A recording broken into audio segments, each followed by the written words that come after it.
Match Ousmane Dembélé par son coach Xavi, écoutez-le. Ce n'est pas pour me jeter des fleurs, mais j'ai toujours vu en lui ses qualités de 1 contre 1. Des qualités que j'ai rarement vues ailleurs. Il est pratiquement au niveau du meilleur Neymar quand il était ici à Barcelone. Il doit oser tirer davantage au but. Mais je suis heureux pour lui. Il a beaucoup souffert ces dernières années. Des joueurs comme lui, il y en a très peu dans le football.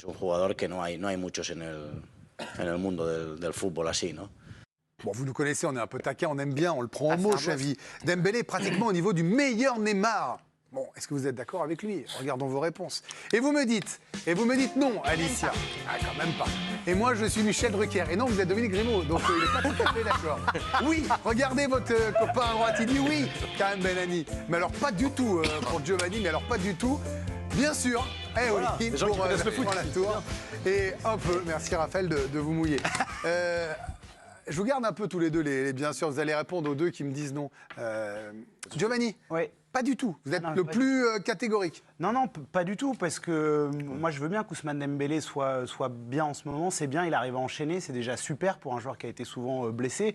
Mais déjà, je trouve que le niveau de la Liga a sacrément baissé par rapport à l'époque où Neymar y était. Et à l'époque où Neymar est au FC Barcelone, il gagne la Ligue des Champions en 2015, il se rapproche du niveau de Messi. Et à cette époque-là, on estime que derrière Messi et Ronaldo, celui qui se rapproche le plus du niveau de ces deux-là, c'est Neymar. Il est top 3 Ballon d'Or. Non mais top 3, allez, pour faire plaisir à Bertrand qui commence déjà à faire la moue, il est peut-être dans les 5 meilleurs joueurs du monde. Vous allez me dire aujourd'hui qu'Ousmane Dembélé, il est dans les 5 meilleurs joueurs du monde?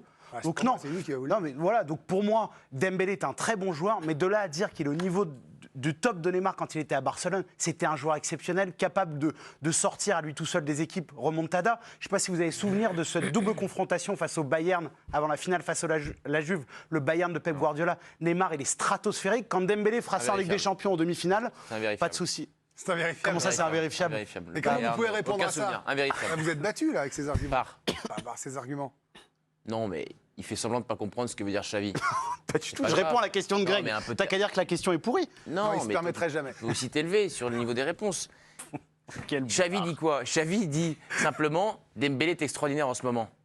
Et il utilise une analogie avec Neymar. Et il a raison. Dembélé en ce moment est ultra décisif. En ce moment, un moment qui commence à durer depuis un certain temps, puisque Giovanni fait partie de ces gens qui renvoient sans arrêt Dembélé à ses blessures. C'est bientôt de l'histoire ancienne, donc ça c'est très bien, puisqu'il a très bien terminé la saison dernière, ce qui lui a permis d'être le meilleur passeur de Liga, ce qui n'est pas rien, dans un championnat qui est devenu mineur, si j'entends mon partenaire de gauche, j'en suis pas complètement convaincu, puisque quand Benzema marque des buts, tout le monde le félicite, et donc là quand c'est moins fort la Liga que de l'époque de Neymar. Je sais pas, mais en tout cas... il veut dire il n'y a plus Ronaldo Messi. Il me semble que la saison dernière... dernière... blessé, l'an passé, tu regardes beaucoup de matchs, Bertrand, tu regardes beaucoup de matchs, tu vas pas me dire que le niveau de la Liga était exceptionnel l'an passé. Le Real Madrid peinait en Liga souvent la saison dernière, et ils ont pour autant gagné la Ligue des Champions. Donc, voilà. Donc Dembélé est performant, ça va sans doute lui permettre de revenir en équipe de France. Il n'a plus de blessures et c'est un joueur extrêmement rare, capable de faire des différences, surtout par la passe plus que par le but, ce qui est encore un petit talon d'Achille.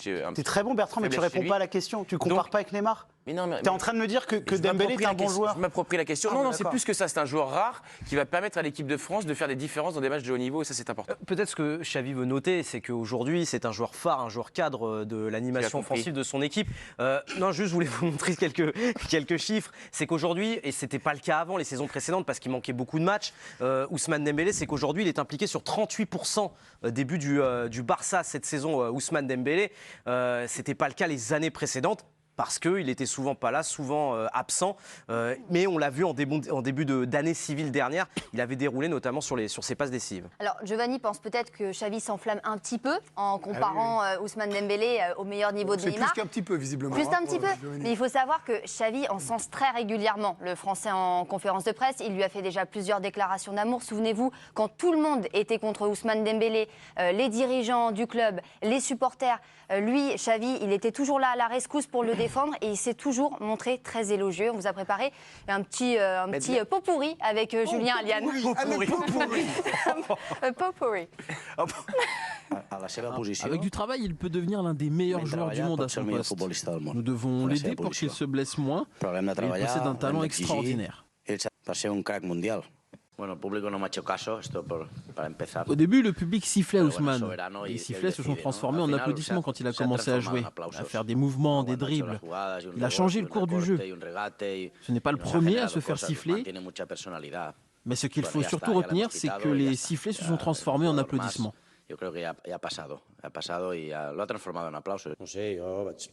Concernant sa prolongation, j'ai eu une discussion en tête-à-tête avec lui. Et ma position est très claire. C'est extrêmement important pour moi de l'avoir dans cette équipe et dans ce projet. Pas pour une saison, mais pour de nombreuses saisons. Bon, oui, je vous dérange pas, Dominique. Vous écoutiez pas du tout Xavi. Vous ne me dérangez, vous le savez bien d'ailleurs. Bon, Pot-pourri ou Florilège, hein, c'est comme vous voulez. Et d'ailleurs, c'est une histoire d'amour qui est complètement réciproque. Dans une interview qu'il a accordée à Sport et Mundo Deportivo, Ousmane Dembélé revient sur sa relation avec Xavi et il parle notamment de son rôle déclic dans sa carrière quand il dit, quand il est arrivé, il m'a dit que j'étais un grand joueur, mais que je devais changer de mentalité pour faire partie du top mondial. Il m'a demandé d'être plus complet, de faire plus de passes décisives et de marquer plus de buts. Une relation qui matche aussi sur les principes de jeu. Xavi veut que les ailiers écartent bien sur les ailes, que nous venions déborder et éliminer en 1 contre 1, que nous délivrions des passes décisives et que nous marquions. Sa vision du football me correspond parfaitement. Et puis pour terminer, Ousmane Dembélé qui a aussi dit dans cette interview que depuis, depuis Thomas Tuchel, qu'il a entraîné à Dortmund, il n'avait jamais eu un tel entraîneur. Donc ça, vous voyez, entre les deux, ça match complètement. On a déjà eu un oui-non entre Giovanni et Bertrand. On va avoir un oui-non entre Karim et Dominique. Allez, complétez les arguments de Bertrand. Vous voyez les vôtres, mon cher Karim, avant que Dominique vienne vous dire soyez sérieux, s'il vous plaît. Moi, j'ai beaucoup de sympathie pour Giovanni. Non, mais c'est vrai. Mais je ne savais pas qu'il était amnésique. Je savais pas. Et je devrais passer plus de temps avec lui pour m'en rendre compte parce que il jouait dans une équipe, Neymar à l'époque, qui était une équipe stratosphérique. En 2015, quand il gagne la Ligue des Champions avec Messi.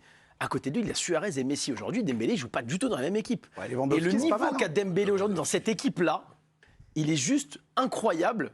Alors que si tu le mettais dans une équipe du même niveau que le Barça à l'époque, je pense qu'il ferait exactement ce que Neymar faisait à l'époque. Donc je trouve effectivement que les blessures l'ont handicapé jusqu'à présent, qu'on les oublie petit à petit grâce à ses performances, et c'est déjà un énorme pas Ce serait la seule pour lui, une énorme avancée ces derniers temps. Hein. C'est monstrueux, l'année dernière on n'a fait que parler de ses blessures, et pendant sa prolongation on ne parlait que de ça. Aujourd'hui il a enchaîné 6-7 mois quasiment sans se blesser, en étant le meilleur passeur de Liga, effectivement. Et sur le terrain, je pense que Xavi, quand il parle de niveau, il parle juste de manière intrinsèque, pas de ce qu'il a gagné, de ce qu'il peut gagner. À l'époque, Neymar, il gagne Ligue des Champions parce qu'il a Messi autour de lui et Suarez.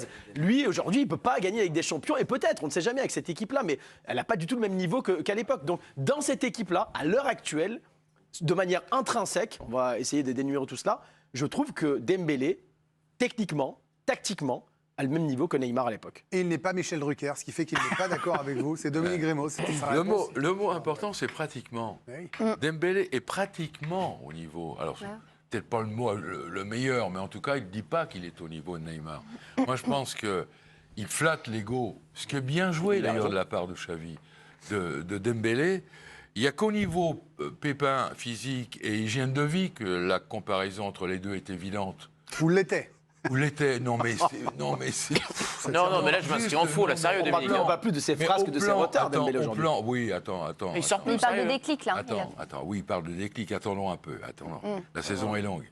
Les années aussi. Je le regrette, moi. Donc, mais au niveau du jeu, de la créativité, de la vision du jeu... L'intelligence de jeu. L'intelligence de jeu, le jeu de passe. Mais il n'y a évidemment pas photo entre les deux. Neymar est très largement au-dessus. En tout cas, c'est mon sentiment. Je suis désolé, Nabil. Alors moi, c'est Karim, mais il n'y a pas de souci. Ah oui, pardon. Mais pareil. Oui, parce que j'ai pas... Si vous voulez, on peut essayer de départager ou vous faire une... Il a travaillé hier sur une radio avec Nabil. On parlait de Nabil. Oui, peut-être pour les départager, mais ça regardez peut-être un petit peu ce qu'ils ont fait au total au Barça, ces deux garçons, que ce soit Dembélé ou Neymar. C'est vrai que Neymar a des stats qui sont stratosphériques lors de son passage au FC Barcelone. 105 buts, 76 passes décisives en 186 matchs. Vous voyez qu'il a quasiment joué le même nombre de matchs. Dembélé, il n'a pas les mêmes stats aujourd'hui. Voilà, c'était une petite idée pour vous. Le foot, c'est pas les tableaux Excel, Giovanni. Non, mais je suis d'accord, mais franchement, c'est horrible. Mais rien que sur l'intelligence de jeu, même la qualité de dribble. On finit avec ça. Mais il y a un monde d'écart entre les deux. Vous savez, on peut finir avant de jouer. Avant de se chauffer, parce que j'ai des joueurs autour de la table. Vous allez jouer avec nous, vous qui nous faites une fois de plus l'amitié de nous regarder. On va demander à Alicia, je vous rappelle, notre experte en langue, de nous dire, comme elle est tchèque également, comment on prononce le nom de l'adversaire du Barça hier. Bah si, Oui, d'accord, très bien. allez-y. Victoria Plzeň. Voilà. Ah, on a la Ça bonne se dit pas du prononciation. tout comme ça. Ah bon, ça se dit Bluffe comment depuis 1 an. Elle est pas du tout tchèque. ça se trouve, Elle vient de la Creuse, donc arrêtez avec ça. C'est Allez, fou, ça.